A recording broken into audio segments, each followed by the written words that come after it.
This is my whiskey book.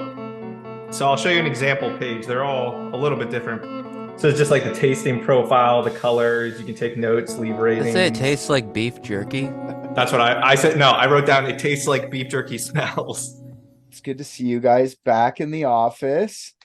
Been just sitting here looking at crime scene photos. What do you think of this one, Rick? Wow, that is really detailed. Oh yeah, I could see the details you're talking about. Tell everybody about the details, RJ. You know the details he's talking about. Yeah, I really like the color of crayon that you used. It is something like a burnt sienna. I think that's a really, really great choice. Good job, buddy. These were taken by a crime scene analyst. These are photographs. I don't know what you're talking Yeah, about. it's a crime scene, and I can tell his name's at the bottom. It says Billy Jr. Crime scene analyst. Hmm. See? That's what CSA stands for.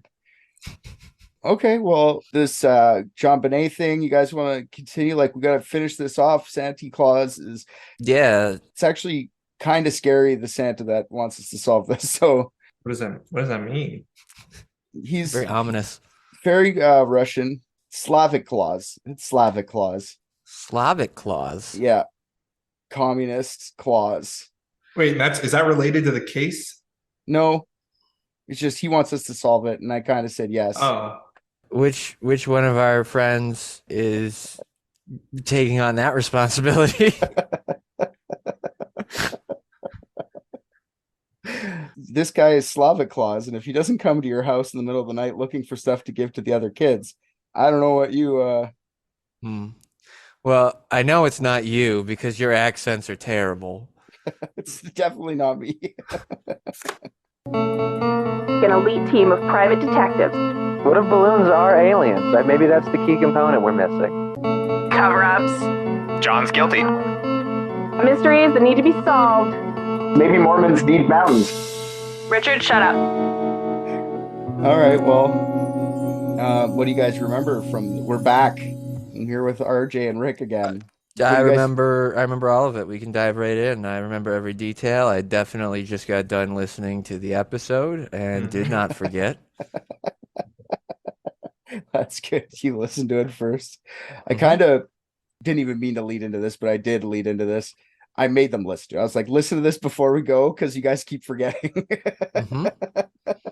So that's what the contempt of RJ is right now. No, it's not contempt. I'm just letting you know how good of a boy I was. You just described listening to the episode like going to work at 8:17 this morning, though. That's all I'm saying. Oh, no. God, no. I wouldn't equate it to that. yeah, he went to work this morning.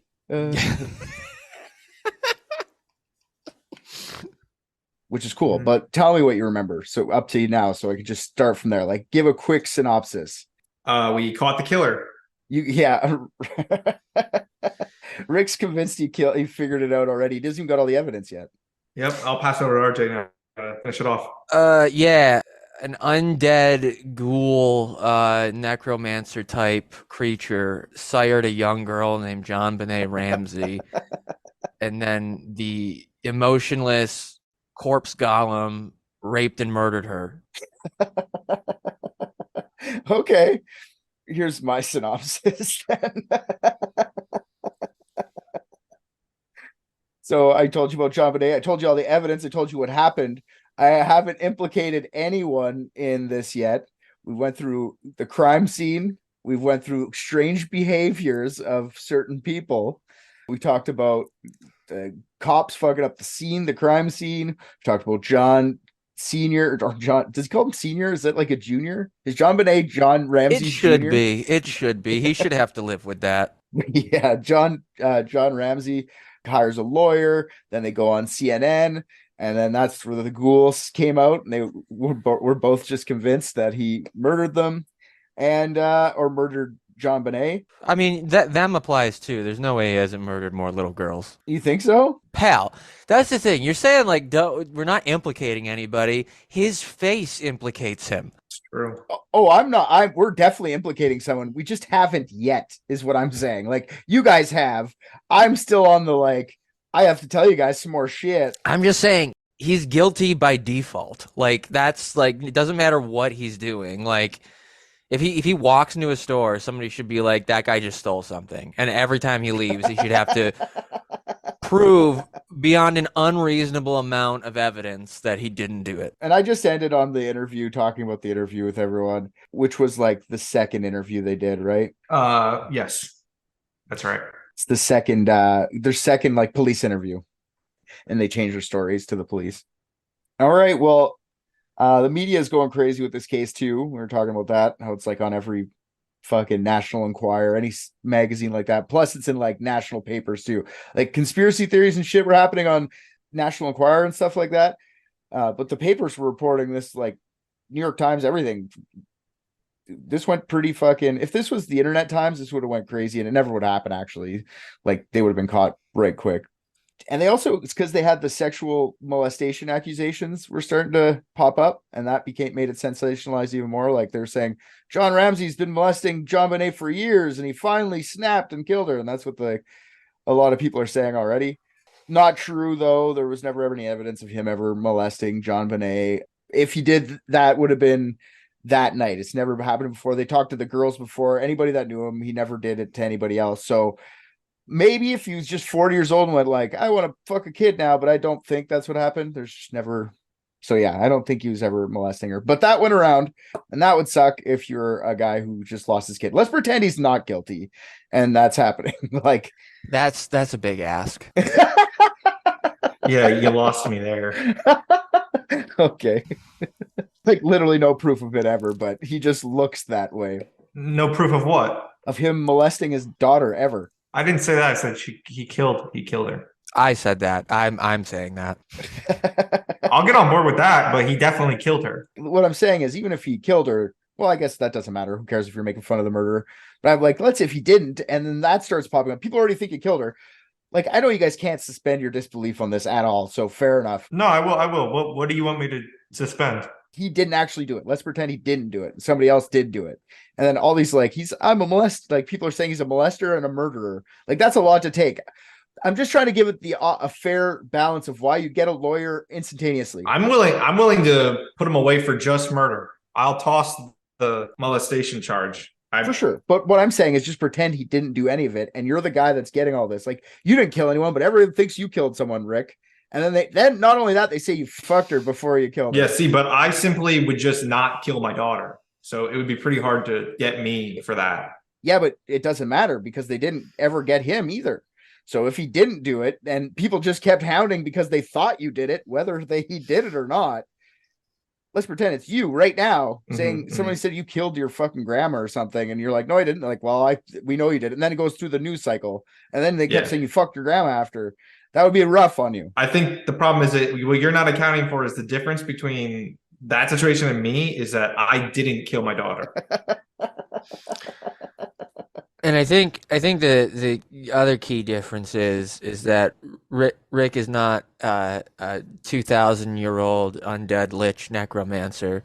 Yes, he is. We've established he's a goddamn vampire in the past. We said vampire. We didn't say he was a mage. Definitely not one dealing with death magic, who can summon some kind of like flame Atronach to ward off the police, such as the case with Mr. Ramsey. Okay. All right. So anyways, moving on. So they see all this stuff in the media. It's happening. So a couple days after they make their statement to the police, the Ramseys actually go and do like a media run to go like try and defend themselves against like sexual assault accusations. What do you think happened? You think that helped or not? No, it didn't. It didn't hit. I think so. Okay. Yeah. Cool. They media ate up the attempts for interview. The more they talked, the more people thought they were guilty. The DNA results came out on the 14th of May, and then the 14th of June, the autopsy reports are released to the public. The DNA shows that there are no matches, and the autopsy report reveals to the public the details of JonBenet's death that we went over last episode. The police are really focused on the Ramseys, but apparently there's other suspects. We'll talk about them too in a bit. January 16th, Governor Ray Romer rejects the Whites' request to change the DA to a special prosecutor. They thought the DA was just like, the DA didn't believe that it was the Ramseys. The police did. So the DA and the police were fighting the whole time. So the police were trying to but the DA wouldn't go for any charges. So the Whites, like Fleet and Priscilla White, they're friends. Oh, thank you for clarifying. I thought you were talking for all the Whites. I was confused. No. Fleet. I speak for the Whites. I was like, wow, that's a quick turn. Yeah, no, Fleet and Priscilla, they're friends that they stayed at their house after their murder. They were at their house the same night for the party, right? They were there with the day JonBenet was found and all that kind of stuff. They were the type friends but then the Ramseys start throwing out other fucking suspects. One of them being Fleet White. He could have done it. He was there too. And that was his friend. And like at this point, he's pissed and he just wants the fucking DA gone to a special prosecutor because he knew the DA didn't believe that John killed him and he couldn't have figured it out himself. Like even his friends were starting to say like John killed this fucking kid. John was saying Fleet and Priscilla did it so much that the DA started investigating him too. Like, you know what I mean? It's a lot. They hate them now. They at this point, Fleet, I'm pretty sure, still think John and Patsy had something to do with it, even like today's day. So the police want to interview the Ramseys again in January 1998 because a lot of new things have come up with the DNA coming out and the autopsy reports. The Ramseys agree under some stipulations. They get their lawyer to tell the Boulder PD that if he wants to come in for an interview, you got to release all the evidence you've collected so far to our lawyers so we can look at it before we get interviewed. Wow. No? Are you kidding me? I don't think anybody's ever done that ever to like they didn't call them suspects ever. So they called them, what was it? Main focuses of the investigation. Just give them all the evidence. Here's what you can lie about. The Ramsey request is rejected and the police never really get another formal interview with the Ramseys. On January 29th, 1998, the Ramseys give their clothes from the night of the murder to the police. January 29th, 1998. They later used the red turtleneck to find some fibers. Turtleneck that she wore, actually, some of the fibers that were underneath the duct tape that was on JonBenet's mouth that got ripped off at the crime scene. They matched the garment, some of the fibers. That's not really a huge clue, but it is a clue that's out there. By March 1998, Governor Romer changes his mind and he calls for a grand jury investigation into the case because of public pressure and from other people. Like, yeah, he just had to be like, hey, we need to get a new special. We need to fucking find the person who killed this kid, and you guys aren't doing anything. So time to change the DA. Do you guys really understand like what they do with grand juries? I didn't understand this. You guys are one of the only countries that do this. Do you know what a grand jury is? Yeah, they kind of decide whether or not they're gonna move forward with it, right? Yeah, I don't know. Sometimes if prosecutors don't have they're not really sure if they should charge, even if they are sure, I guess sometimes it's like an easy motion. They go just through the motions of a grand jury, but they have to just see if they're allowed to make formal charges to someone. Kind of like verify, like reinforces the indictment or whatever. Yeah. What I found interesting is there's no defense involved in a grand jury. It's all prosecution. So there's nobody else like defending any type of, they bring up a bunch of shit and then that's all they see. They don't get to see the other side of it. Right. There was 15 months that passed since the murder and then there's been a lot of nothing. So they interview 11-year-old Burke, like the older brother that was there. Not much is added because of talking to Burke. He's an 11-year-old kid. August 1998, the audio on the 911 call is enhanced. And that was that. I don't know if you guys listened, but you can't hear anything. I can't hear it. We could play it again, but you can tell me if you can hear it. But just at the end, they think that Patsy had a hard time hanging up the phone. And you hear kind of quietly, you hear John Ramsey saying, "We're not speaking to you." And then Patsy Ramsey's like, "Help me, Jesus." And then Patsy Ramsey says, "What did you do?" And then Burke, you kind of hear a little kid's voice saying, "What did you find?" I'll play that again. You guys tell me if you can hear it. I can't fucking hear it. I don't see it. Kind of strikes me like when they pretend like they heard voices on a recording in Ghost Hunters. Yeah. It's kind honestly, it's kind of here. It's kind of like that. Patsy?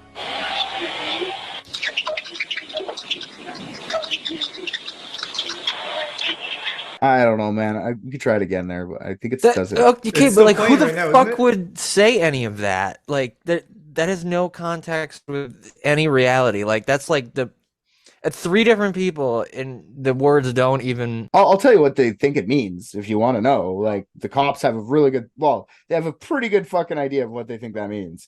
I just don't hear it. Like they hear something that I don't even think is there. That's what I think is fucked. Sure, whatever. That's what it says, but let's pretend it does say that. It helps their theory.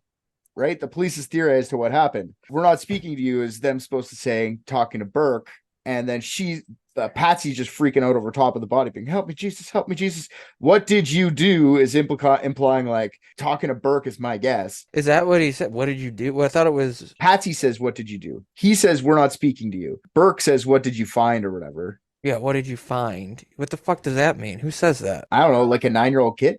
About what, though? Oh, they're freaking out. Let's pretend like if that's on there, my guess is just a kid waking up in the middle of the night, hearing his mom freaking out and saying like, "What did you find? Why are we freaking out in here?" True. She might just scream like, "Help me, Jesus," about like any random TV show that's on. She sounds like the type. Oh, they're super get on your knees and pray Christian. So well, clearly they should have. Yeah. So October comes around, all that stuff's released to the public, whatever. October comes around, the grand jury starts hearing evidence in the case. They see the handwriting, the autopsy, DNA, hair and fiber. They even head to the Ramsey house in Boulder. Like the whole grand jury goes and checks out the actual house. So that's October 98. May 1999, a 12-year-old Burke is questioned by the grand jury. Another year later, 12 years old, 3 years since it happened. The grand jury ended up deciding that they actually had enough evidence to indict the Ramseys for putting JonBenet in enough danger that she could end up being murdered. So that's how they framed it. Like, we can't say she murdered him, but they definitely had something to do with it. See, I feel like it's harder to prove that they put her into some sort of danger that led to it than just blaming the dad. Yeah. The problem is they don't think you'll see what happens. Their wallets don't think the dad did it or what? No, well, that's the lawyers protecting them is a big part of it for sure. But they think it's Patsy, and we'll talk about why in a bit. So October 13th, DA Hunter says there isn't sufficient evidence to charge anyone with the murder because he's scared he's not going to get a guilty without a reasonable doubt. So he nullified his own grand jury's findings. He said, nope, fuck that. We're not doing it. Yeah, he's scared that he could indict, but he was scared of not getting the actual conviction, which is horseshit. I don't know. He just doesn't believe John Ramsey did it, but the fucking 12 other people said it was cool to do it. Like, I don't know, man. But they did interview one of the grand jury members. They didn't give a name. I guess they're being anonymous for this thing. In December 2016, they talked to one of these guys, and he agreed that they probably shouldn't have indicted John Ramsey. They didn't have enough hard evidence. August 1999. All right, pause though. Was he in the room? The grand jury member? No, John Ramsey. Was he in which room? When the jury, when the prosecution was making its case to the jury. No. Did they have pictures of him? Smart move. I see where you're going with this. Did they actually look at his physical appearance? Is that what you're saying? In person, you mean? Or at all? Just at all. He was on every fucking newspaper for the past 3 years. They've all seen what he looked like for sure. They had hard evidence. I love being a private detective. We have hard evidence. This is great. It's my favorite. Look, man, I'm not saying that everybody who's accused of murdering their kid actually did it, but if one single one did, it's John Ramsey. Okay. I agree. It's fair enough. August 1999, Detective Arndt, remember the girl that was there that kind of fucked up the whole thing? Linda Arndt. She does an interview with Good Morning America. She doesn't say John did it directly, but she says it. The detective who first handled the case has no questions about who is guilty. I know who killed JonBenet. There's no doubt in my mind who killed JonBenet. And while this investigation is still ongoing, I don't think it's appropriate that I say that name out loud. What the fuck are her eyes? Linda Arndt was the first detective on the scene at the Ramsey house on December 26, 1996. The morning John and Patsy Ramsey had reported their 6-year-old daughter JonBenet missing. There's a lot going on with her face. There's a lot to unpack just in like every frame. It is so scary. Now she's speaking out to set the record straight, telling her side of that dramatic day 3 years ago. 1:01 p.m. Although the house had already been searched by patrolmen before she arrived, Arndt says that in order to break the building tension, she asked John Ramsey and his friend Fleet White to search the house again, top to bottom, looking for anything out of place. She says she gave them specific instructions not to touch anything. She says John Ramsey headed straight to the basement. She heard Fleet White scream for an ambulance, and then a chilling discovery. For Arndt, the pieces of the puzzle fell into place. And I see John Ramsey carrying JonBenet up the last 3 steps. As a cop, why are you not searching the house before you wait for the random... a kid goes missing, you're not going to just be like, maybe we should just check the house. And my mind exploded. And everything that I had noted that morning that stuck out instantly made sense. And JonBenet was clearly dead. Then she's been dead for a while. I ordered him to put JonBenet down. I knelt next to her and I leaned down to her face. And John leaned down opposite me. And his face was just inches from mine. And we had a nonverbal exchange that I will never forget. And he asked if she was dead. And I said, yes, she's dead. And I told him to go back to the room and to dial 911. And as we looked at each other, I remember, and I wore a shoulder holster, tucking my gun right next to me and consciously counting, I've got 18 bullets. Why did you do that? Because I didn't know if we'd all be alive when people showed up. I said everything made sense in that instance. And I knew what happened. Do you think your fear was well-founded? You bet I do. There's no doubt in my mind. To this day? Never wavered. You were afraid because you thought the killer was still in the house. I knew it. Absolutely? Absolutely. Anyways, the rest of it was just her complaining about her. She didn't fuck up the crime scene. I just wanted you to hear her say, like, John Ramsey fucking did it. Like, I don't care. Like, that's her just basically telling everyone John Ramsey killed without saying it. Mm-hmm. Yeah, the rest of it, she's literally sues the police later, but we'll talk about her in a bit. After the grand jury case is dropped on March 17, 2000, the Ramseys publish a book called The Death of Innocence, along with a publicity campaign to promote it. And they start throwing out their own theories about who's doing it in print. And then the world moves on. Well, the world moves on for most people. 2006 stops moving on for Patsy when she dies of her returning ovarian cancer. But everybody else's life kept moving on. Everybody who was alive's lives was continuing to live. Yeah. She's buried beside JonBenet, still under suspicion for her daughter's death. The DA and the Boulder police still weren't getting along throughout this whole thing, each calling the other suspect in the way they were doing their investigation. Like I said, the DA believes that the Ramseys had nothing to do with the murder, while the Boulder PD thinks the opposite. In 2008, the new Boulder County DA, Marcy Lacey, wrote a letter saying that she was clearing the Ramseys of any involvement in JonBenet's death. To this day, John Ramsey still tries to find out who has killed his daughter. He goes on podcasts. He goes to true crime conventions with his theories. I'm assuming this JonBenet's death is his like main source of income now, because he complains he can't get a job anywhere because he spent all his money, first of all, trying to figure out who killed JonBenet and protect himself. And everybody knows who he is and won't give him a job. So, yeah, I think he just makes profiteering off of his daughter's death is what I think. The downside to getting away with murdering your daughter.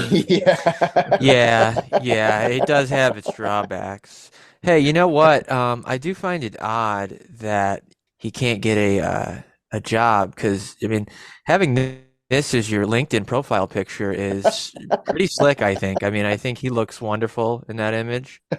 Also, another angle, he doesn't look too bad here. I don't know.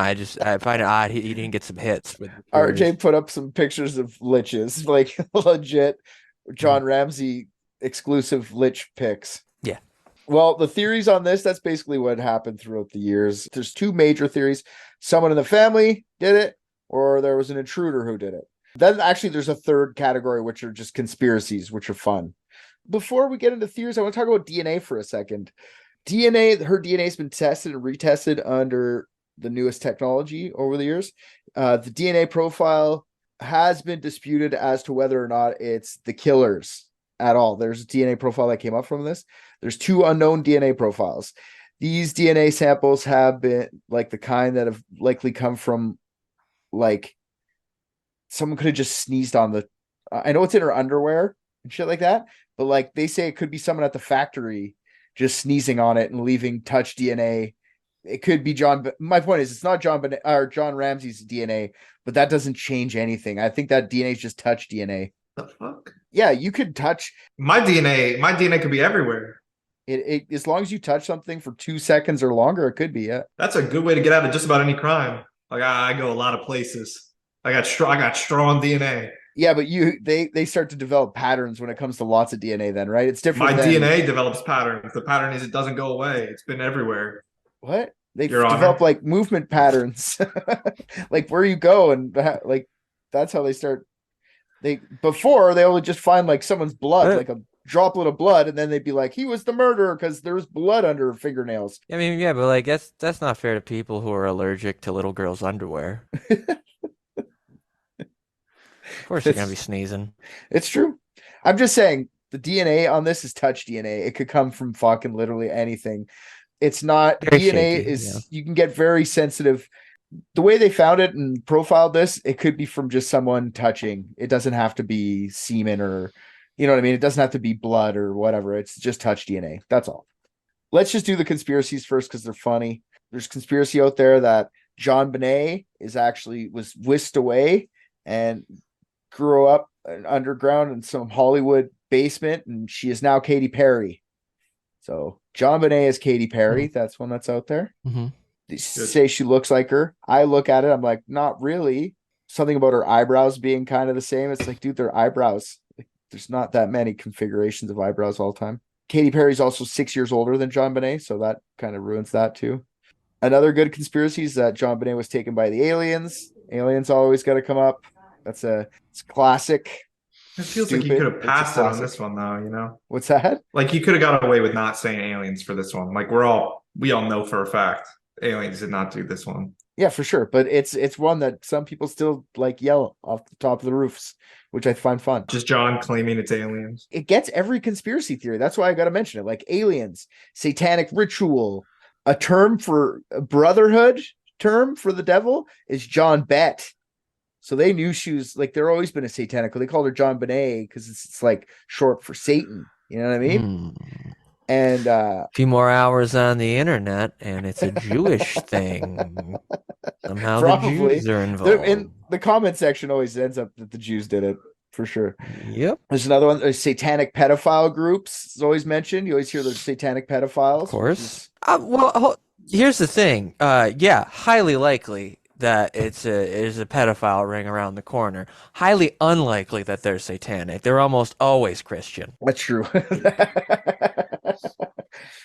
Yeah, another good one that I saw, and I didn't really want to dig too deep into it because it's too funny, but her death is connected to 9/11. Because her dad refused to help the terrorists build the machines or computers that they needed to take down 9/11 planes, man. Yeah, but sorry. If there's something hanging over him, they wouldn't kill the daughter. They would just like threaten to kill the daughter. I don't just done that. Like retribution. I feel like terrorists just like would blow the whole thing out. You know, like okay, so maybe they killed her as payment for him to do 9/11. So he wanted her dead, but he was too much of a coward to. But that doesn't have to be terrorists. That could be aliens. Aliens could be like, hey, do 9/11 and we'll kill your daughter for you. Look, we've hit 9/11's part of these conspiracies now. This is how great this is. Yeah, but 9/11 is more likely than the alien one. Yeah, that's the crazy part. In this situation, this is closer to 9/11. We really are inching closer to anti-Semitism. Wait, what year did this happen? 1996. How the fuck is 9/11 coming into play? Because they had to wait 3 years to get someone who programmed them to make the flight simulators, man. His payment was in advance. They killed her in advance. No, they didn't. No, pay. he couldn't get a do job it. He afterwards. That wouldn't have worked out. He refused them, man. I'm not going to do your terrorist activities. 9/11. 9/11 is now right below aliens. I didn't put together that this was like 5 years apart. Yeah, dude, if that were the case, you know how quickly he would be like, I'm an American hero. I denied the terrorists and lost my daughter for it. There's no way that one's real. He wouldn't shut the fuck up about that. That is true. There's Hillary Clinton is part of this for some reason at some point. So we are. You got to stop. The next one's for sure anti-Semitic. There's no way. The next one's my favorite one. 9/11, then Hillary Clinton. The only thing we skipped was flat Earth. Yeah, the only one. This is one that some people legitimately think, and I'm not even kidding when I say this. Some people legitimately think that she was killed by a wolf. Like she was out playing. And a wolf tied her up and garroted her and strangled her. And the parents freak out and hide the body because they're scared people are going to be mad that they didn't protect her from wolves. Wait, I'm sorry. Yeah, that one. This isn't the one that relates to Hillary Clinton, right? No. That one, like, here's the thing. If there's a Hillary Clinton is a werewolf theory, that rips. I'm absolutely on board. And it's another reason I'm mad that Trump won. You're telling me we could have the first woman and werewolf president? Yeah, that's true. Yeah, we could have. That would have fucking rocked. That would have fucking been wild. Anyway, so those are really there's probably a million more conspiracies. I did a cursory search and I was laughing at them. So like I said, breaks into two categories, real categories that people strongly like. Law enforcement people believe both sides of this. So one of them is that there's an intruder that broke into their house. Wait, why did that come after Hillary Clinton? Because we're doing real theories now. The first one. I thought you were still going down. No, we're getting the conspiracy theories out of the way because there's so many. These aren't even made up by me. A lot of the weird ones that we come up, I just make them up for fun and then just say them, right? Those are what people are saying, not me, man. I didn't even make up any of those, which is fun. Hey guys, the domain name HillaryClintonisAwerewolf.com is available. If you get it off of Namecheap, I think I have a 60% off coupon that they just sent. Yeah, that's what I'm on. I buy way too many domain names. Yeah. For a long time, I had definitely not childporn.com, and I let that one lapse. What are you trying to honeypot some fucking weird, creepy pedos or what? Yeah, I just thought it'd be really funny to name a website that. I was gonna. The FBI did not find it as funny. They didn't take it away. I just stopped paying for it. I'm sure they were monitoring for a while. What do you think they'll monitor more? Definitely not childporn.com or HillaryClintonisAwerewolf.com. You could definitely get sued just for HillaryClintonisAwerewolf.com, right? I don't know. That's like a slander. Well, I guess she'd have to prove that she's not. Yeah. Well, yeah, that's true. And then that's worth it in itself. It's worth it. She just shoots herself with a silver bullet. I don't know what would happen. But buy it. I'll throw in. Hold on though. I have to say that this is not. I'm not trying to like libel anybody.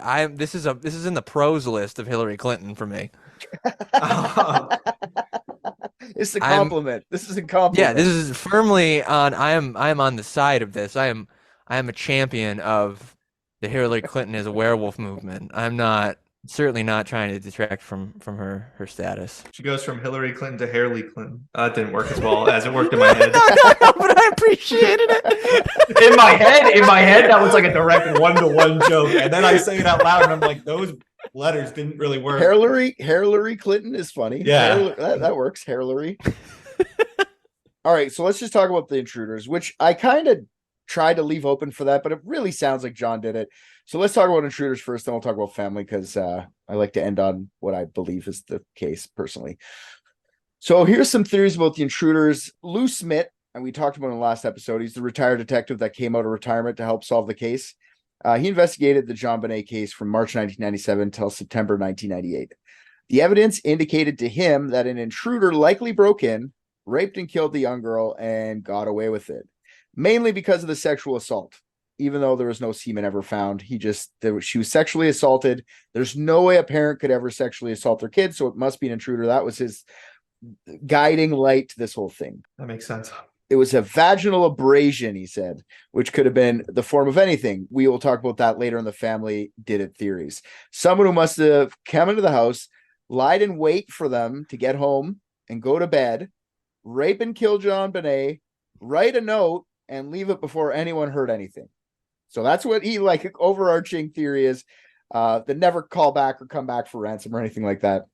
I don't know. It sounds fucking wild to me, but during that time, you could go on the sex offender registry. There were 38 registered sex offenders in the rich Ramsey neighborhood. It's not like it's impossible for there to be child predators in where they lived because they were an affluent part of, not to mention that she was in beauty contests for little children. So that'll attract a fucking predator or two, in my opinion. This is what Smith believes. So let's talk about who could have done that. So there's a bunch of these different people that have come up over the years. So the first guy, his name is Gary Oliva. Gary Howard Oliva was a known 32-year-old pedophilic sex offender that lived in Boulder at the time. He was charged with 2 counts of sexual exploitation of a child in 2016. Oliva had been living nearby the Ramseys during the time of the JonBenet case. During one arrest in 2000, police found a magazine cutout of JonBenet in his belongings. This troubled police because of the sexual assault. Because it was last month's issue. Yeah. They were concerned. The Ramseys, like I said, hired private detectives and lawyers and stuff. One of the private detectives' name was Ollie Gray. He heard about the arrest and went to the media criticizing the Boulder police for not considering him a suspect. Instantaneously. Let's throw some fucking smoke in the water on this one. Wait, you said he went to the police and he was mad that he wasn't a suspect? The private detective went to the media and said, criticizing the police for not investigating Gary Oliva because in 2000 they found the picture of JonBenet in his backpack. One of Oliva's childhood friends, Michael Vale is the guy. He came forward after seeing Oliva in the news, claiming that Oliva would have been actually a good suspect for this murder. He said that not long after the murder, Oliva had called him out of the blue, claiming that he had hurt a little girl. No names. He didn't say, I hurt JonBenet Ramsey, but he said he hurt a little girl. Vale said that when he saw the way the garrote was tied around JonBenet's neck on the news, it reminded him of the time Oliva had attacked his mother and tried to strangle her with a telephone cord. During that 2000 ICH drug arrest, Oliva also had a stun gun in his possession, the same thing that was suspected to be being used on JonBenet because of there's 4 abrasions, two pairs of abrasions. I don't know if you guys remember that, Hunter. Lou Smith says that was a stun gun. So Oliva had a stun gun. He had a picture of her. He was a known pedophile, and he told some other girl or one of his friends that he'd hurt a little girl. He was cleared as a suspect for the murder of JonBenet in 2008 after DNA testing. But like I said, with that touch DNA, I don't think the DNA really helps this case. It's not a fucking huge amount of DNA, blood everywhere or something like that. Gary Oliva is currently at the Lyons Correctional Facility in Colorado, serving out his 10-year sentence. He's in jail right now. Any thoughts on Oliva? All we have to go off of is as true evidence is the picture in the backpack, which it's just circumstantial. He's a pedophile. Of course he's going to take the world's most famous beauty girl. I feel like that's not a stretch for a pedophile to have in his backpack. If we want to blame him for having it in the backpack, let's just flat out arrest both of the parents for putting her in that situation. That's true. Feels fair. Put them all in the same cell. I don't like Oliva as a suspect either. You're right. There's way more evidence for fucking John and Patsy Ramsey. Anyways, there's another one, another guy that they think it could be is a guy named Michael Helgoth. Michael Helgoth was 26-year-old when JonBenet was murdered. Ollie Gray also thought that he was a good suspect. His motive, though, was a property dispute with the Ramseys. So he was mad about fucking fence being put up or some stupid shit. So, you just go kill a fucking little kid because of that. I had a property dispute with this guy. I'm going to kill this little kid. That seems like a great suspect. what makes him really suspicious to me in a way, like I don't really believe it's this guy, but there is a suspicion. 2 days after the 1997 press conference where the Boulder police claimed to be zeroing in on a new suspect, he commits suicide. Does that mean like he got nervous because the police said that on the news, or is it coincidence? I'm going to go with he's probably just a troubled young man and he's a fucking coincidence. But he was also cleared because of the DNA. But he's a guy people have thrown out there, Michael Helgoth. What do you think of him? Like, I literally think it's a terrible suspect, personally. You guys are in agreement. Rick, if you're curious, HAIRlary is available. Yeah, but I feel like if you have to explain the domain name, it's going to be really tough to get people there. I don't know. HAIRlary also is available, which is pretty fucking sick. It kind of works out. All right, the next one's a disgusting one, and I'm sorry. It's a suspect named John Marcar. John Marcar is a former school teacher who confessed to killing JonBenet in 2006. 10 years after JonBenet had already been dead. But he made international headlines when he did it. His confession is very graphic and sexual in nature, which is disgusting. He was actually living on the lam in Thailand, running from child abuse material charges he already had in the US when he claimed he killed her. He heard about a University of Colorado Boulder professor named Michael Tracy who was making a documentary about the case. So Carr reached out to Tracy through email, and the more emails Tracy got from Carr, the more disturbing they got, culminating in the revelation that Carr had a sexual fascination with JonBenet. Tracy reported Carr to the police, who arrested him and flew him immediately to Boulder for questioning. Most of his story didn't match the evidence, though. He wasn't even in Boulder at the time of the murder, which, first thing. He actually had some diary entries supposedly from the night of the crime, like a weird fan fiction of if he did it, because I don't think he did it, but I'm not gonna get into full details of what this fucking creepo was saying, but I will say that he claims the strangling was a love game, quote, gone wrong, and throughout the entire thing he refers to himself as Daxis. Daxis gonna choke you, baby. He's also cleared after his DNA didn't match. By the end of it, everyone just wrote off Carr as just some nutbag pedo looking for notoriety. According to the Daily Beast, Carr is living with a new identity right now as a female named Delilah Alexis Reich in the Pacific Northwest somewhere. So thanks, Daily Beast, for giving me that little piece of fucking info. Didn't really need it, but they actually put that in there, but no one cares. So if you're looking for it's Delia. Oh, I know someone with that name. They're horrible. Yeah, if Delia Carr, you want to go kill yourself, that'd be awesome. Whoa. He's a convicted child molester. They can die. I'm sure there's more than one person with that name. Feels risky. Talking about this guy specifically. All right, another theory about intruders, a guy named Chris Wolf. He was named by the Ramseys in their book, Death of Innocence. He was actually a local Boulder reporter that, by claim of his girlfriend, Jacqueline Dilson, was out all night on Christmas night, that 1996. And when he returned home, he was covered in dirt. And there's reports that Wolf was quite agitated to see the news of the murder. Wolf also possessed a sweatshirt with the acronym SBTC. The shirt stood for Santa Barbara Tennis Club. So that's what they're thinking the SBTC comes from at the end of the ransom note. Buddy, like, even if you're like, let's pretend you just killed a little girl and then you're writing a ransom note, when you look down at your fucking tennis club shirt and like sign that on the note, and I think that's pretty wild. Dilson also said that Wolf's handwriting looked similar to that on the ransom note, and the handwriting expert Lloyd Cunningham couldn't discount him. So a couple people said, yeah, it might be his writing, I guess.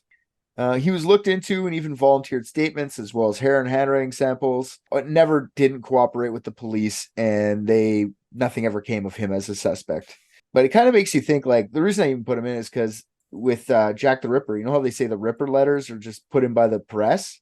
So, like, maybe this guy did write a fucking weird note or something. I don't know. It just seems too weird. It's too close. If it was like 3 days later and it came in the mail or something, I would agree that maybe this guy wrote a thing just to get more press on this case so he could make more money off of articles. But it's the day of. I don't really think he's... Ooh, is Hillary Clinton got that dog in her available? I bet it is. All right, another ex-person from an intruder is a guy named Todd Fuss. Todd Fuss's imprisoned wife, Bernice Johnson, turned him in. So let's just start there. She just came out from jail and said, my husband did it. She said that their kid was in some of the same pageants as JonBenet. And she claims that he had claimed he was going to come home into a lot of money just before the murder of JonBenet. So he was like, don't worry, baby, I got a big score coming up, like that old thing. And even put a down payment on a truck he couldn't afford. So some people think Fuss was a pedo because he used to look at the girls while bringing in his own girl, who's named Cinnamon, by the way. I don't know if that's okay to name your kid after a spice, but people do that shit, I guess. But when they brought her kid Cinnamon into these beauty pageants, they all said that he was like staring at the other girls. Then he always used to tell the other parents, like, I can break into any door. Wanted to prove it, and he'd like pick blocks. Like, which is fucking weird too. I love that. Yeah, it just hurts my brain. Some of these circumstantial dudes. He was never actually a pedophile. Like, no one ever caught him being a pedophile. He went to jail. Like, you know what I mean? But they just say that because they didn't like how he said he could break in any lock. It's just. Well, I mean, that's the thing. Like, you can't like go around like having people notice you looking at kids and then talking about how good you are breaking into shit without. It's the same way you can't walk around with John Ramsey's face and expect to not be called a pedophile. No, the window was already broken, so he's clear. He's so good at breaking into places, he wouldn't need to crawl in through the broken window. He would wait for the window to be fixed, so there's a challenge. Right, yeah, that's what I was going to say. That's what's funny, is even if the window is broken, he'd go, oh, ha, and then go to the door anyways to try and pick the lock. Yeah. The whole thing about sorry, I didn't maybe mention this part. The whole thing about the intruder thing is the reason the suitcase is by that window is because they're gonna put JonBenet's body in the suitcase and throw her out the window, but he couldn't lift it up that high or whatever. Whoever the intruder was just ended up abandoning mission and just leaving the suitcase there. There was never anybody going in and out through the window. They think that somebody was waiting for them inside the house. Like, it wasn't this weird sneak in. It was like they got in when they weren't home. I don't know what their house looks like, and I feel like if I did see it, I would maybe understand a little bit better. But I know, living in my house, there is no fucking way someone could be hiding here for any amount of time without me noticing. I don't care where they were trying to hide. I am way too anxious for that to go unnoticed. Right? I could have somebody here for quite a bit, I think, without me realizing. If they are like listening. Totally plausible. I just can't fucking like fathom it. Like, I've heard noises in the house, and before I was on medicine, I walked around with a knife for like a half hour because I thought it was somebody. There could be a killer screaming in the room next to me, and I'd be like, I really don't feel like getting up right now, though. What I'm saying is they have a nearly 10,000 square foot house. That's not even including the basement square footage. Yeah, that's fucking huge. It's gigantic. It's a fucking mansion. Like, you could. How many thousand square feet? 10,000. Yeah, that's pretty big. That's massive. That's fucking gigantic. Yeah, it's a super huge mansion. It was like, one of the, like I said, Patsy used to have people over on tours of houses. Like, they had the biggest, craziest house in Boulder, you know? I mean, in my house, there is a chance, like, Richard, you could pop out and be like, I've been here the whole time. And I've been like, I never knew. And it would not surprise me. You could pop out of the door at any moment. Oh, people could hide in my house too. I wouldn't know. Like, there's areas where you could just tuck behind and just wait there. Not as, I feel like you could have a whole fucking. No, I saw those. Yeah, I took note. A 10,000 square foot house, this whole room people don't go into for months at a time. You know what I mean? Like, especially when it's only 4 people. I guess I just have a shitty tiny house. Thanks, guys. You have that one room filled with plants. You're telling me somebody couldn't just bury themselves in like the vines and stay hidden behind it? Plausible, but I just honestly, the only place somebody could hide would be in my terrifying basement, and there's no way they would be able to withstand all the guard spiders. So that's part of it too, is like they say someone's either hiding in wait or they had a key, which would be our next suspect, which is a lady named Linda Hoffman Pugh, which is John Ramsey in a wig. No, it was their housekeeper. She was one of the first people Patsy told the police to look into because she had a key. Later on, yes, because they needed a scapegoat. But at first, they're just like, I don't know, fucking Patsy has a key. Why don't you look into her? What was her name? Her name is Linda Hoffman Pugh. White lady or nah? I don't know. Good question. Well, she's white. It's Boulder. Patsy. Oh, the other reason she said that it might be her is because Pugh was having money problems. And the reason they think she was having money problems, she asked for an advance on her paycheck of $2,000. So I didn't get my $2,000. She must have killed my daughter for 118. Just a side note, her husband is named Mervyn, Linda's husband, Mervyn Pugh. And he used to come by the Ramsey's house to help with his wife from time to time as well. So police went to question Pugh at her home on the 26th, and police took fingerprints and hair samples, as well as made her write on a piece of paper a good portion of the ransom note, 118,000. Oh my God. And then they lived in the basement. It's fucking Parasite, dude. Yeah. Holy shit. They just kept more and more people just kept entering the house. She later goes to testify against Patsy at the grand jury hearing for over 8 hours. She accused Patsy of having multiple personalities, like kind of wild stuff. So like the theory with the Hoffman Pugh is that she led a trusting JonBenet down into the basement that night so she could trick her parents into giving her money. So she would have been familiar with the twisty turny house, so navigating the basement was no big deal. Literally the worst theory. She needs $2,000 and she kills a little girl. Why not actually just like kidnap the girl? The girl would have known enough to just go with you. She wouldn't have been scared of you. It would have been easy. Hoffman Pugh just ends up being a convenient suspect because she has no real alibi, as she was supposedly asleep in her bed by herself while her husband Mervyn slept on the couch. Literally nothing more than that.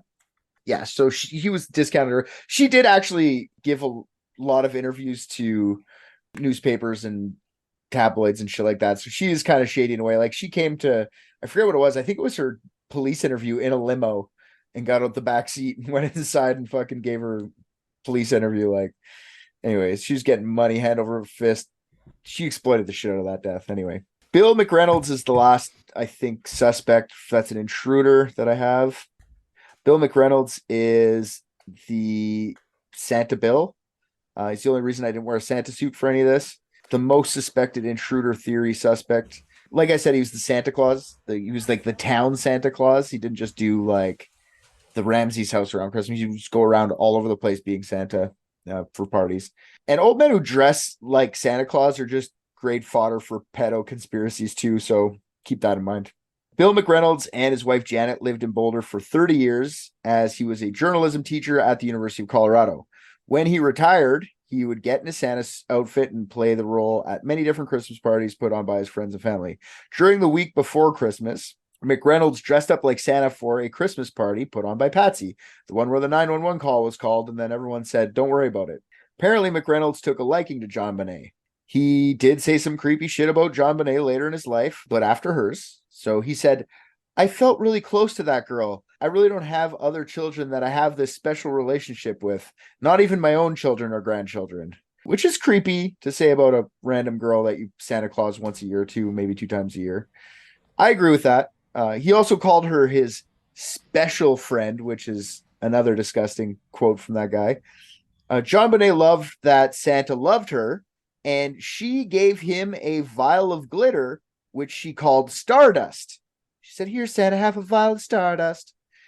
When he had gone into heart surgery earlier that year in August, he had brought the glitter with him as a good luck charm. So that's a little creepy. When he died in 2002, one of his final wishes was that his wife mixed the stardust with his ashes, which she did. Mixing the glitter and the ashes got the attention of the Denver Post. And then they started talking about how he could be a possible intruder and murderer of JonBenet. They just started doing a little bit of research into this guy. Let's just say right off the top, all it was is that he actually loved that little girl and he was a little bit weird, but he just loved being Santa Claus, because I don't think this guy did, but maybe we'll talk about him. So no, it doesn't scream. Yeah, no. There's a couple things that point in this direction. I can see why people would say this guy might be the guy that did it. The fact that he just had heart surgery in August and it was now December makes me not think he did any of this. That's where it like ends it for me. Like the guy was still probably recovering. What if he was doing that so take the Satanist theory, take the Santa theory, and this guy was like putting young blood into him because he just had this heart surgery and needed to like rejuvenate himself. He's a Santaist. I see what you're saying. I see what you're saying. satanic cult. So here's a wild fact about McReynolds. In 1974, he had a daughter who was abducted and sexually assaulted on December 26th, the exact same day as JonBenet, except for 22 years later. Bill's wife, Janet, was a playwright who in 1978 staged her original play entitled Hey Rube, which was a fictionalized take on a 1966 Indianapolis killing. The 16-year-old antagonist is bound, raped, and murdered in a basement. Weird. And the abduction of his daughter, weird. Who made that play? Bill McReynolds' wife. In what year? 1978, 2 years after her daughter was abducted on Christmas Eve. She ended up getting away. That's a bit of a bold and audacious play to make in 1978. Agreed. Bold and audacious for like a woman to think she's going to break through in the playwright business of 1978 just to begin with. Never mind the source material. You know what I mean? Never mind the material. So what if they were just reenacting this play? That's what a lot of people say. Maybe they're like everyone that was there was just like reenacting this fucking play. So you're saying this whole this like dinner party was a play reenactment. That's why like if you go all the way back to the weird ransom note, it sounded like a murder mystery party about to start. Like so you think the ransom note was like the note that you get at the beginning of the mystery party? Yeah. And they were like reenacting it, but they accidentally like tied her up too tight and killed her. Not on purpose, but like basically everyone there was complicit. So they were all like, sure, we'll all sit here and wait for the police to come. Hey man, it's something to throw in the fucking pit of.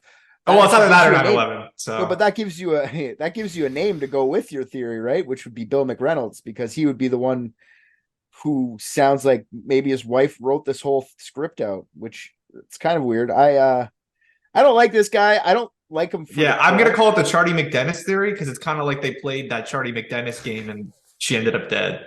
So that feels the most. Okay. Sounds good to me. So we have one more guy. If there's an intruder, it's probably some fucking pedophile from the pageant scene, in my opinion. Guy that looks good is a guy named Randall Dwight Simmons. Now, he was a child pageant photographer who took pictures of JonBenet in 1995. 2019, this 66-year-old was picked up by the police for child abuse material and charged. So in 1998, less than 2 years after JonBenet was murdered, he was arrested for running around naked. And one of the first things he said to the police was that he didn't murder JonBenet.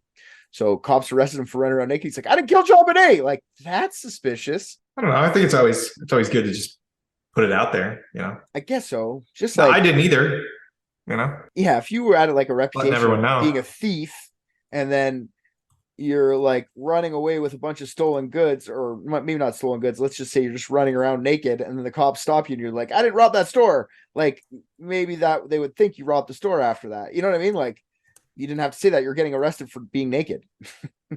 Anyways. So yeah, it's just one of the guys. There's so many of the creeps from the pageant thing, but that's just one of the guys that he took pictures of little girls. So I put him in there and he also yelled, I didn't kill JonBenet.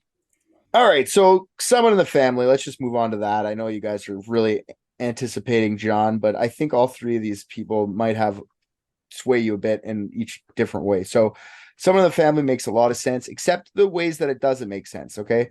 Like having to simulate sexual assault with a broken paintbrush to like cover it up, because that's what they think. If it's someone in the family, they didn't actually rape her, but they put the paintbrush in her to like make it look like she was raped, so it would take away from them. I think that's pretty fucking hardcore to do to your kid. I think it's hardcore to do to anyone. Like you'd have to be pretty fucking stone cold to do that. Am I right? Like, I mean, if they already killed her, I don't know. Yes, but like even then, like you just fidgeting with the dead body after. I don't know. Maybe. Intruder theory states that the intruder broke into the home through the broken window downstairs, lied in wait until Ramsey got home, abducted and murdered a little girl.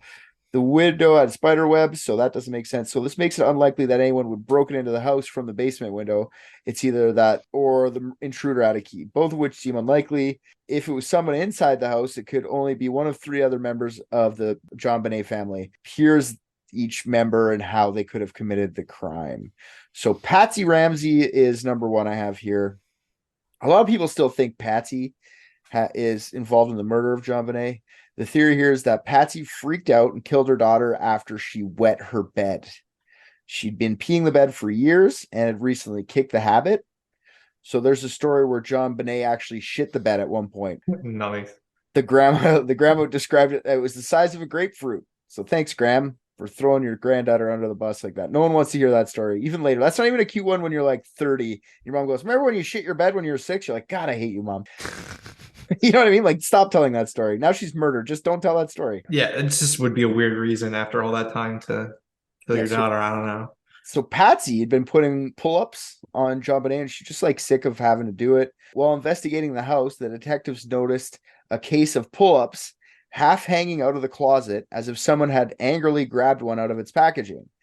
They also found a balled up red turtleneck in the bathroom. In Patsy's original statement, JonBenet had been wearing the clothes she was found in when she was murdered, when she went to bed. In the second interview, they say that she was carried up to bed because she fell asleep in the car.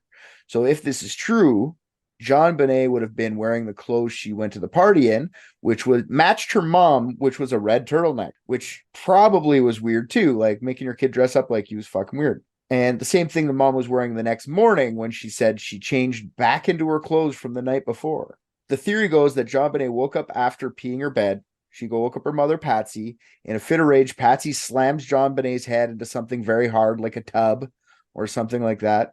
The vaginal wounds could have come from not the paintbrush, like they say, but her just wiping JonBenet in a fit of anger, like just going too hard, making vaginal abrasions.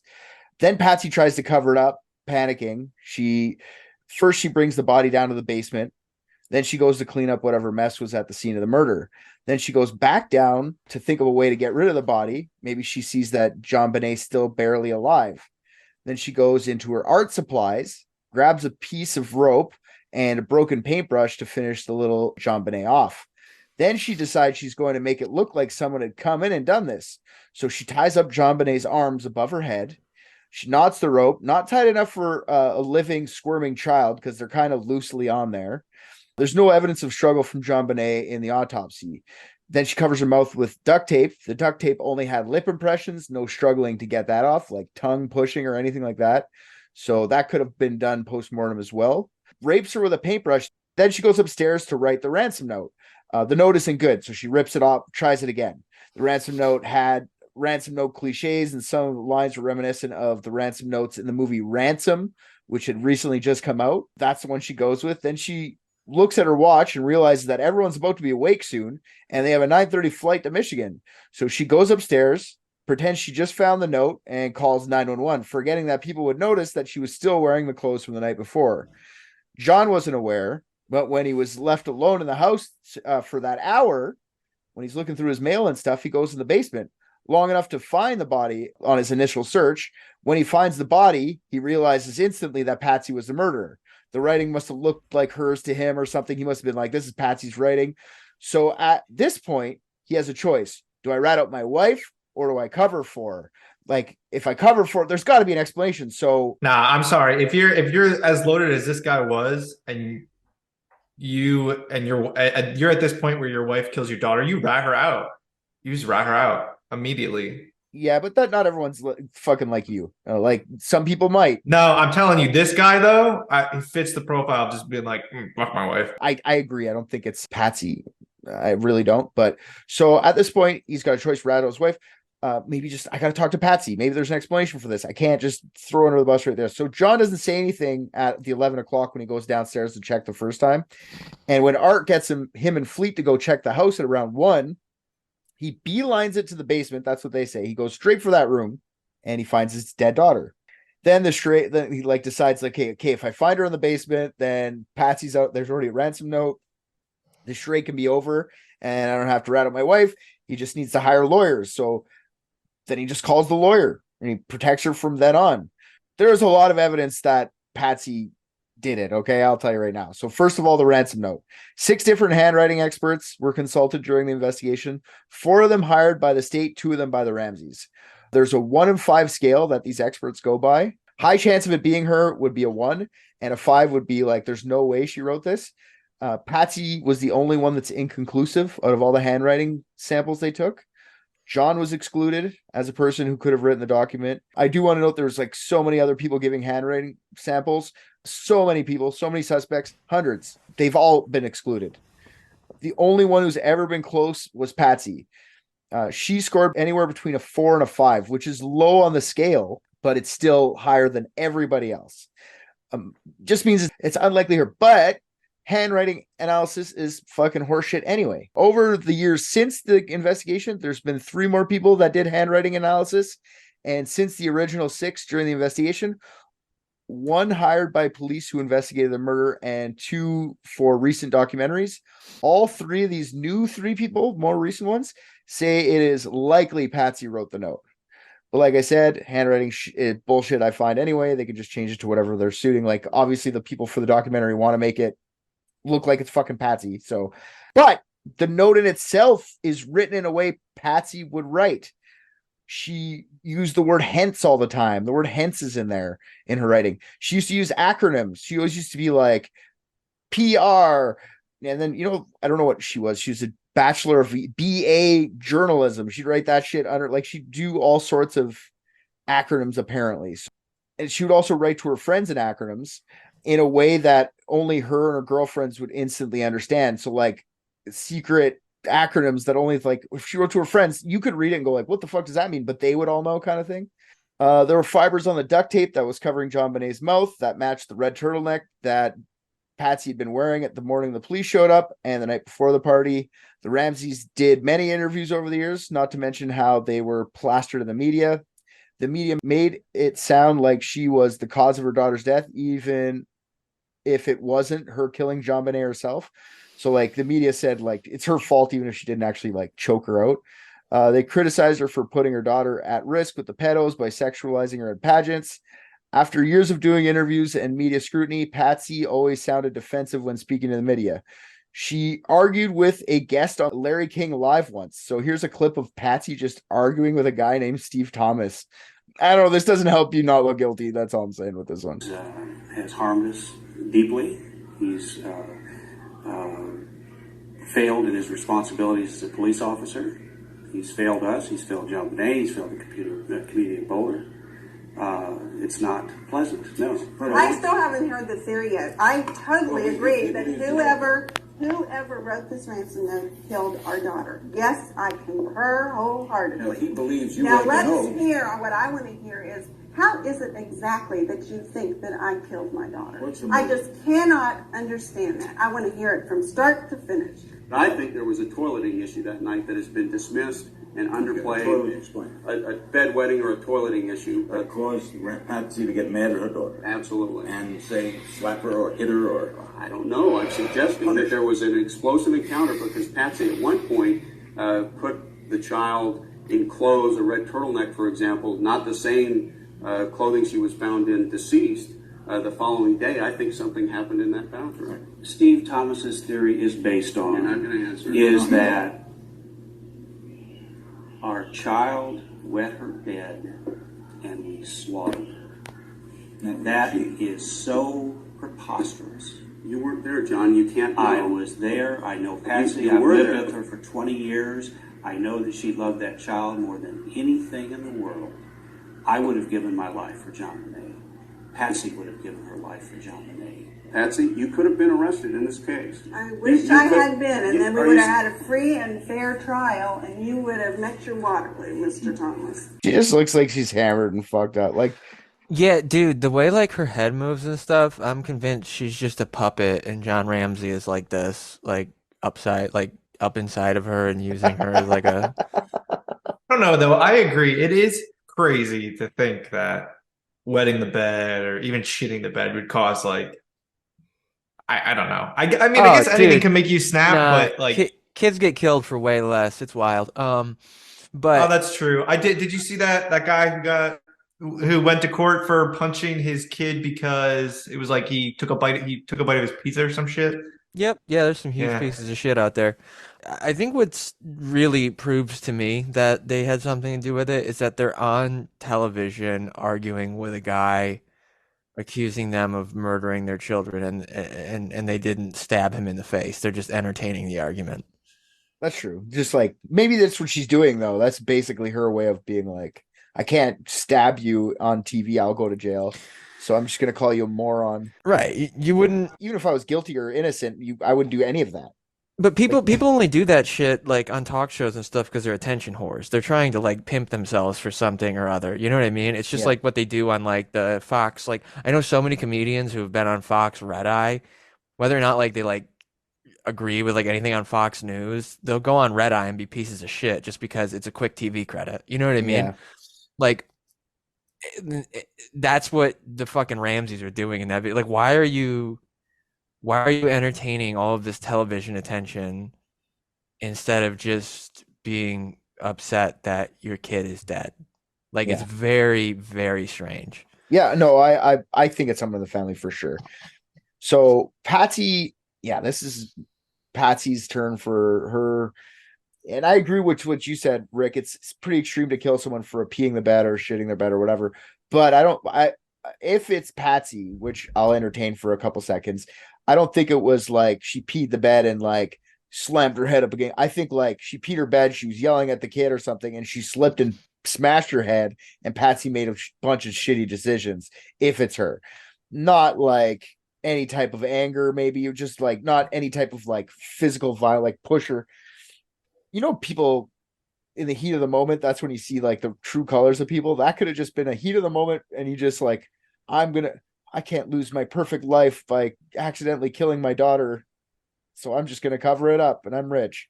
Like, I don't know. I don't agree with it. I'm just saying it doesn't have to be a violent act for it to have been a murder and then someone being stupid about it after. You know what I think, guys? That dad did. Hillary's the werewolf and John did it. Yes, those things as well. But I think everyone killed her. I really do think like everybody at the party. Yeah. Everyone gets to do it. The end. All right, we got two more. You guys like the John Ramsey one. I don't, actually. Boulder seems that he had something to do with it. Linda Arndt says that John was acting weird from the moment she got there.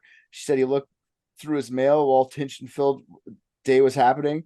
She said he was cordial, which I found fun. After the caller didn't call by 10, Arndt said that no one even mentioned the fact that time had passed. Detective Arndt said that when she told Fleet White and John to go look around, he just went straight to that room, so he knew where the body was. Once he brought the body up, Arndt ordered him to put the body down. They both kneeled beside each other, and you saw that little part of the clip. Detective Arndt wasn't the only one who thought John was acting weird the day of the murder.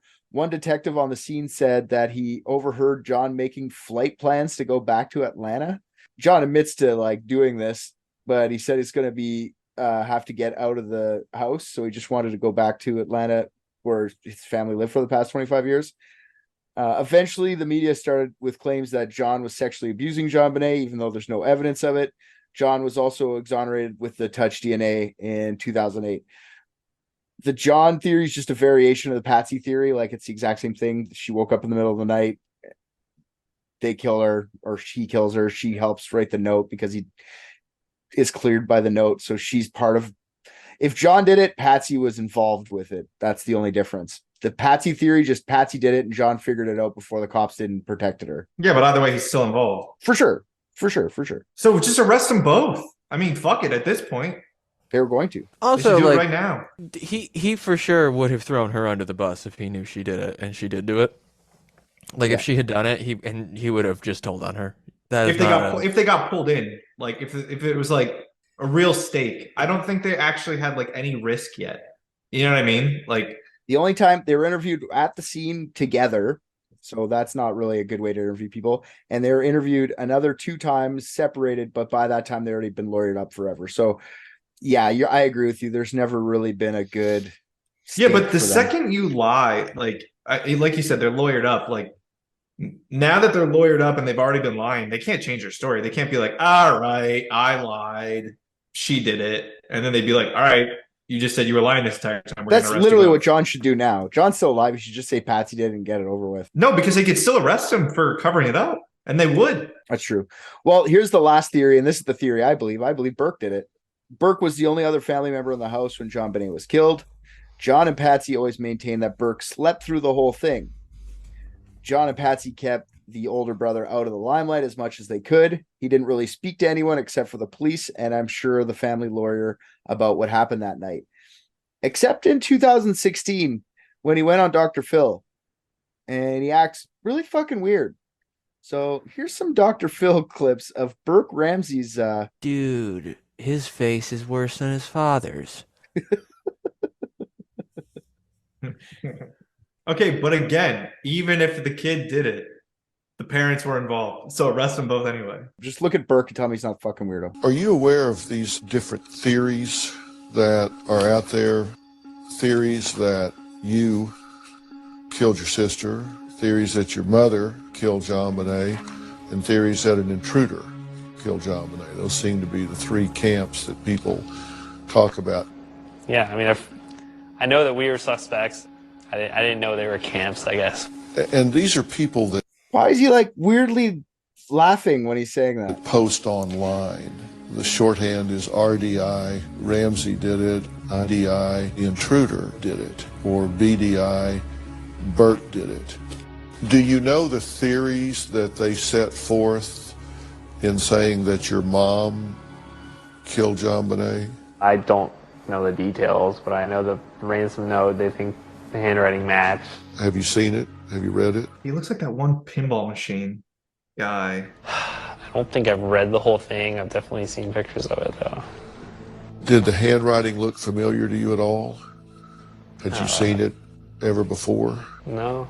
I feel like the listen carefully is very distinct, and I've never really seen that. Okay, you see that A in carefully? That whatever you call that A, where it's like not like just a circle and a line down, it has like the little hat part to it too. Patsy used to write with those all the time when they went and found her handwriting samples, like old ones. And then when she'd write with the police, she'd only make the circle with the line beside. She would never did it again. So like, anyways, that's just part of it. But I just think I'm not going to go through a whole big Burke fucking session here. I just wanted you guys to see his face and see like he looks like he thinks it's funny.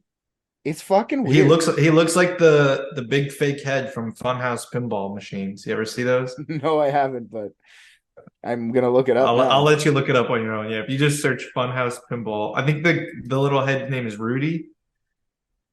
Yeah, I don't know if that comes from something else. I just had seen that pinball machine before. He looks just like him. How old was he when she died? 9. Oh yeah, he didn't do that. He was just traumatized for the rest of his life because all he heard his parents talking about was how they successfully got away with murdering his sister. So yeah, I would also look like him and be constantly terrified. Yeah, he's traumatized like that because John Ramsey looked at him and went, "Are you gonna tell anyone?" That stuck with him forever. It could be, but I think it explains a lot of the reasonings behind doing the certain things that happen. Small's weird. He didn't really need to do that interview either. I guess he just decided he wanted to. It was a couple years after his mom died, so maybe he thought, okay, now I can allow to. Maybe his mom was the one who said, don't ever say anything, and she died, so he thought he could do it. After that interview, though, CBS airs a documentary named The Case of JonBenet Ramsey in 2 parts. It really looked at the evidence through the eyes of forensic experts and former FBI agents. These guys went as far as not accusing Burke while still accusing Burke, kind of like the same way Arndt did with his dad. So they look at some crime scene photos, find a green flashlight there's on a counter. They show that it could have been what gave her the giant head wound. One of the guys, which I thought was funny, says it fits to perfection, quote. You're looking at a picture, relax. This is mixed in with the pineapple portion of the theory, which the pineapple part of the theory is that late at night, both JonBenet and Burke were up rummaging the fridge for some snacks. And then they start fighting over the last bits of pineapple that were in the fridge. And Burke strikes her with a flashlight, accidentally killing her. Burke had actually already hit JonBenet with a golf club pretty hard when they were a bit younger, about a half year before that. He just smoked her with a golf club. He explains this on Dr. Phil that it was an accident and she walked through his backswing. But like, I've been an older brother and I've definitely hit my brother with objects out of anger, especially that close of age. Like, I don't know if you have close age siblings, either of you, but I did. I definitely beat them. But she actually had to get stitches from this fucking clubbing, and she had to get plastic surgery to save her from scars. Didn't have to. Patsy got her plastic surgery so she didn't have scars. That's how I know Patsy didn't kill her. Because I would constantly be like down on myself, like, oh, what a failed investment, you know? Like I just spent the money on that plastic surgery. Total waste. Now, That's exactly how moms think. So that's how I know. That's how I know she It's didn't. an investment. That's For real though. I mean, you get a little bit rough with her, and you're like, I can't afford another mistake. Like, So all right, so to the quick and to the point, the paintbrush thing. So you want to know why that exists for Burke? Why that explains Burke? Right. So that's not Burke doing that. That's the parents trying to cover it up after. Burke just killed her. no, because nothing about the paintbrush is like, it's not the child. No, yeah, no, he was 9. He didn't do it. What makes you think a 9-year-old can't accidentally kill their sister? No. I'm not saying he can't. Talking I'm to saying RJ. definitely. RJ said he Okay. didn't do it. He's being very absolute about it. And I want to I'm know not why. saying he can't, but how often does that fucking happen? That It doesn't not happen. yeah, no, No, because if you're a parent and you figure out that your one child might have just fatally injured your other child, first thing you do is call 911. It's when you do it yourself that you start running through the thoughts of like, better protect myself. Because like, the 9-year-old's going to be fine. Like, oh, it was an accident, 9-year-old, whatever. Like, even beyond that, like what makes him so special that they would cover it up like that? Like what makes him more favored than the other one? especially with how religious they were, like, my son needs to be exercised. Like, Yeah, I'm of the mind that like it's not unlike parents to like cover shit up, but like I just don't get what made him preferable. Like it seemed like she would have easily been the favorite in some way. I mean, like I guess like they could like be trying to save face, but like I think it's easier than that. They have 2 kids. One of them's dead now. The other one's going away to jail. They don't have any more kids. Patsy has ovarian cancer. She's not having any more kids. That's the end of them. okay, but would she like actively had cancer? Like, yeah, was, like, she in a rough literally spot? just became cancer free a year and a half before JonBenet was, and she's never gonna have kids again. She never. Oh, she became cancer free. I thought you were saying like she was like, well, she on the edge of death. She was. They said she had stage 4. She wasn't supposed to survive, and she got a bunch of treatments, and then she did survive. And her kids were just babies, and that was a year before JonBenet was dead. yeah, I don't know, man. I think I'm gonna need to go back in time and see this little boy swing a golf club and a flashlight and see, because I just don't buy it. He's got the force poundage, whatever, to kill a 6-year-old, right? She was 6. Yeah. Yeah, no, their heads are hard at that point, so I don't buy it. I think it makes more sense than fucking John covering for Patsy, Patsy covering for John. Covering for your kid is the only thing that makes sense why you wouldn't call the police.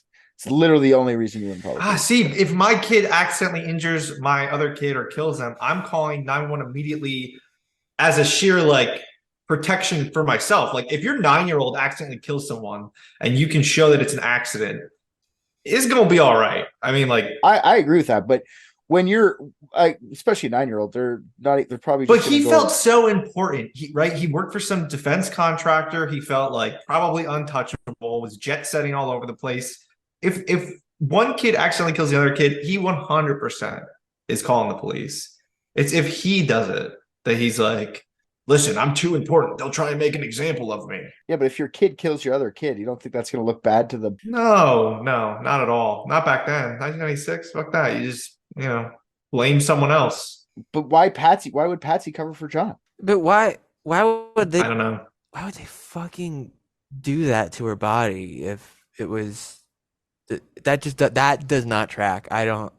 Like, I get, like, covering up, like moving her body or doing the blanket and stuff like that, I'll track, but like that abuse, because I don't know, that's some of the dumbest shit that like I just can't rationalize you would do unless you were a piece of shit who wanted to do that. That's true.